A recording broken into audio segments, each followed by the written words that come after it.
పిల్లలు లేరు అన్న ఆవేదనే వారికి ఆదాయంగా మారింది. డబ్బుల కోసం నైతిక విలువలకు సైతం పాతరేశారు.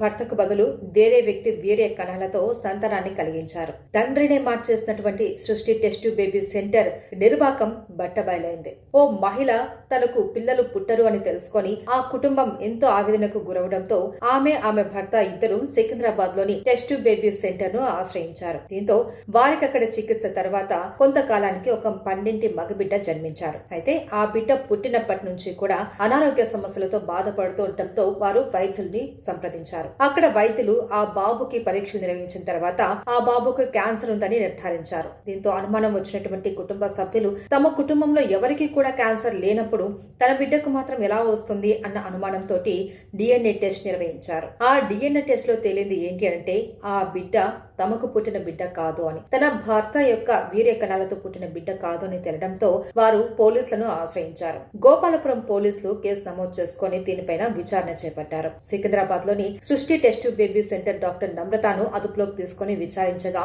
అసలు విషయం బయటపడింది. ఏంటంటే వేరే వ్యక్తి యొక్క వీర్య కణాల వల్ల ఆ బాబు పుట్టినట్లుగా నిర్ధారించారు పోలీసులు. దీంతో నమ్రతను అలాగే ఆమెకు సహకరించినటువంటి ఇద్దరు టెక్నీషియన్లను అలాగే 5 సిబ్బందిని కూడా పోలీసులు అదుపులోకి తీసుకుని జడ్జి ముందు ప్రవేశపెట్టారు. దీని వెనుక ఇంకా పెద్ద కుట్రకోణమే వెలుగు చూసింది తాజాగా. అది ఏంటంటే విజయవాడ, విశాఖపట్నంలో కూడా సృష్టి టెస్ట్ బేబీ సెంటర్లు ఉన్నాయి. వీరు అక్కడ పేద మహిళలను టార్గెట్ చేసుకుని సరోగసి మదర్ ద్వారా వీరు లక్షలు గడిస్తున్నట్లుగా పోలీసుల విచారణలో తేలింది. అంతేకాదండి, వీరు చేసే ఈ గలీజ్ దందాకి దేవుడి అనుగ్రహం కూడా కావాలనుకున్నారో ఏమో. 9 రోజుల పాటు బీహార్ నుంచి తప్పించినటువంటి పూజార్ల ద్వారా వీరు పూజలు కూడా చేశారంట, హోమాలు కూడా నిర్వహించారంట. ఇంత జరుగుతున్నా ఇప్పటి వరకు కూడా దీని గురించి ఎవరికి తెలియదా అంటే తెలుసు. గతంలోనే డాక్టర్ నమ్రత తన క్లినిక్ లో ఇలాంటి సృష్టి టెస్ట్ బేబీ సెంటర్స్ ద్వారా ఎంతో మందిని ఇలాగే మోసం చేయడంతో వారు పోలీసులను ఆశ్రయించారు. అప్పుడు నమ్రత యొక్క లైసెన్స్ ని కూడా క్యాన్సిల్ చేశారు జడ్జ్. కొన్ని రోజుల పాటు జైల్లో కూడా శిక్షణ అనుభవించారు. ఆ తర్వాత వేరే డాక్టర్ల లైసెన్స్ తోటి